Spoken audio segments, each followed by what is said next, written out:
சம்பாதிக்கணும். சிம்பிளா ஒரு ஹவுஸ் ஒய்ஃபா தான் சார் நான் இருந்தேன். பெருசா எந்த கனவோ எதுவுமே கிடையாது. அப்பெல்லாம் ஆனா தேவைகள் வீட்டுல கொஞ்சம் குறைவுதான், பொருளாதாரம் ஒரு சம்பளம் பத்தலங்கிறது தெரியும். இருந்தாலும் நம்ம சம்பாதிக்கணும், நம்ம ஃபேமிலியை ரன் பண்ணணும், நம்மளால எல்லாம் இது பண்ணணும் அப்படிங்கிற தாட்லாம் அப்ப வரல.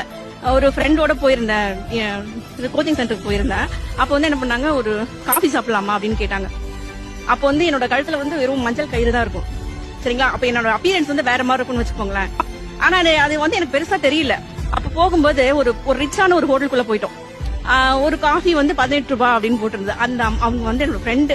அவங்க கேக்குறாங்க, எங்க 18 ரூபான்னு போட்டிருக்கு, நான் குடிச்சிருவேன், நீங்க குடிப்பீங்களா? அதாவது என்கிட்ட இருக்கு, அந்த அளவுக்கு நான் இல்லாம இல்ல. ஆனா என்னோட வெளி தோற்றம் அவங்களுக்கு எப்படி காமிச்சதுன்னு தெரியல. நான் குடிப்பேன், நீங்க குடிப்பீங்களா? அப்ப தோணுச்சுங்க சார். அதாவது புருஷன் எத்தனை லட்சம் சம்பாதிச்சாலும், கோடி சம்பாதிச்சாலும்